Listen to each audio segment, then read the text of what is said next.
모유수유하는 아이한테 시간을 정해서 먹여야 될까요? 라는 문제예요. 자, 아기는 개인의 기질이나 성향이나 성장 속도에 따라서 젖 먹는 시간이나 간격이나 횟수가 다르다고 보시면 돼요. 그래서 아기들은 규칙적으로 모유를 먹기보다는 일정한 시간에 몰아 먹기도 합니다. 그래서 아기가 원할 때마다 원하는 만큼 주라고 얘기를 하죠. 그런데 이것이 조금 잘못 와전이 되면 우리 어머님들 엄청 고생을 해요. 모유는 정말 시간을 정하지 않고 아기가 원할 때마다 주라가 정답이에요. 그러나 원할 때마다 주는 걸 엄마는 어떻게 하느냐 모른단 말이에요. 아기가 올 때마다 주는 거예요. 올 때마다 주다 보면 자주 조금씩 먹는 아이가 된답니다. 그래서 원할 때가 올 때가 아니라 배고플 때라는 거, 내 아이가 지금은 배고파서 온다는 걸 아셔야 돼요. 그럴 때 깊게 물려서 많이 주면 아기 나름대로 많이 먹고 줄 때마다 배고플 때 많이 주면 나중에는 아기 스스로가 리듬을 갖게 됩니다. 어떤 규칙성을 갖게 되거든요. 그런데 올 때마다 주다 보면 엄마가 알아요. 이번에 울어서 줬는데 이번에는 짧게 먹네. 그럼 배고파서 오는 것이 아니라고 보시면 되겠죠. 이런 여러 가지 상황을 판단을 해서 내 아기가 올 때보다는 배고플 때 많이 준다고 시간은 꼭 정하지 않아도 돼요. 그러나 그러다 보면 어떤 규칙성을 갖게 된다는 거 잊지 마세요. 자, 모유수유를 하면서 늘 또 고민하는 부분이 있죠. 아기가 젖을 먹을 때마다 다 못 먹는데 남은 젖 짜내야 될까요? 그죠? 아기가 건강하게 잘 자라면서 아기가 엄마 젖을 먹고 잘 잔다면 남은 젖은 짜내지 않아도 됩니다. 유방은 처음에는 호르몬이 주관하다가 유접생선 3기 분만 9일이 지나면서 우리 유방의 유접생성은 수요와 공급의 법칙을 따르거든요. 그래서 짜낼수록 전량이 더 많아짐으로 해서 결론은 유방 우려이나 유선염의 원인이 될 수 있습니다. 그래서 저도 현장에서 보면 전량이 많은 엄마가 젖의 문제를 항상 고소를 하게 됩니다. 그래서 아기한테 엄마 젖을 맡기면 되는 거예요. 그래서 굳이 먹고 남은 젖은 짜내지 않아도 된다. 그리고 유축기 사용을 해야 할까요?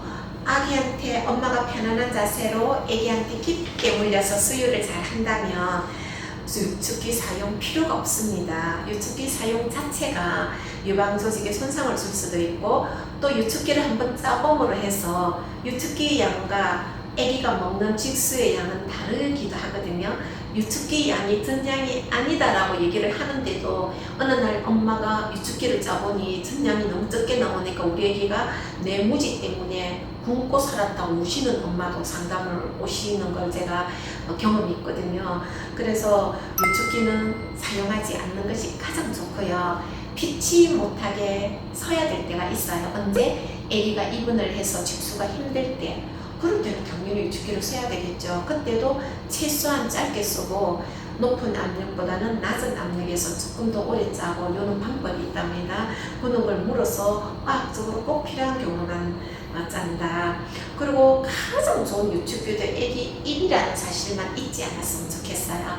가장 좋은 유축기, 가장 좋은 체유제는 아기 입이라고 말씀드렸죠. 가장 좋은 유축기는 아기 입이다. 그 다음에 젖에 수유를 하다 보면 진짜 전몸살이 와요. 유방우려도 올 수 있고 좀 더 나아가면 유선염이 올 수도 있잖아요.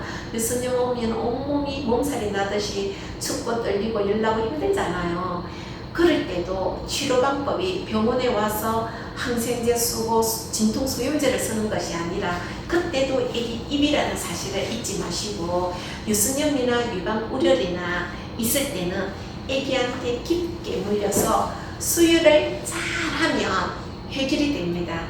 그래서 유방의 문제는 생기면 하루 이틀 안에 아기한테 좀 더 깊게 물려서 잘 먹게 하면 저절로 해결이 된다. 그런데 하루 이틀 길게 3일까지 해결이 되지 않으면 약을 써야 될 때도 있답니다. 그래서 유방의 문제가 생기면 첫날이나 늦어도 그 다음날은 해결이 안 되면 상담을 하시기 바랍니다. 그러면 아기가 모금으로 해서 해결하실 수 있다는 거 알려드립니다. 그리고 정 유방이 좀 통증이 있다, 불편하다, 아프다 할 때는 양배추잎이나 찬수건, 양배추도 냉장고에 넣어놨다가 찬수건 넣어놨다가 수유 후에 조금 얹어주면 수렴작용이 있어서 안정을 하는데 도움이 된답니다. 아셨죠? 잊지 마시고요. 안전모유 수유 하실 수 있습니다. 어머님들이 수유 기간에 대해서 말씀하시는 거를 제가 많이 듣게 되거든요.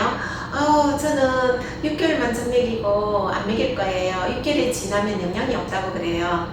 요즘은 또 이제 SNS라든지 이런데 보다 보면 모유가 좋다는 걸 아시고는 그래도 1년까지는 먹여야지 이렇게 말씀을 하시는 분들을 이제 많이 만나게 되는데요. 저는 6개월이 지나면 영향이 없을까요?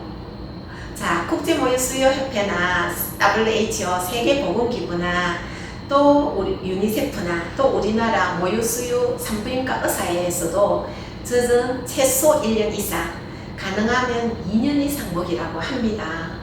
자, 젖의 성분은 2년이 지나도 변하지 않는다는 거, 오히려 시간이 지나면서 면역 성분은 그 나이에 겨울수에 맞는 면역 성분이 증가된다는 거, 또 젖을 먹이면서 만 6개월 정도 되면 이유식을 시작하잖아요. 이유식을 시작하면 이유식 시작한다고 젖을 끊어야 될 거 아니에요. 돌까지는 적어도 모유가 주식이 돼야 된다는 거. 돌이 지나면 이제 완료기가 되면서 식사, 이유식이 완료식, 어른식으로 가는 길목이 놓이게 되죠. 그래서 돌까지는 젖이 주식이다 하는 걸 알고 계시고요. 자, 2돌 이상까지 아기가 원할 때까지 먹인다. 우리 어머님들은 오래 먹이면 아기가 어전성이 된다고 오래 안 먹이려는 어떤 그런 부분을 가지고 계신 분도 봤거든요. 아니에요. 젖은 오래 먹이면 오래 먹일수록 엄마에게나 아기에게나 이익이 많다라는 것만 아시면 오래 주실 수 있겠죠. 결론은 다시 말씀드리면 돌이 지나면 엄마 젖은 간식이 되잖아요. 이 간식을 2돌 이상까지 못 줍니까? 내 아이가 먹으면 좋다는데요. 자, 2년 이상 수유합시다. 어머님들 사랑합니다.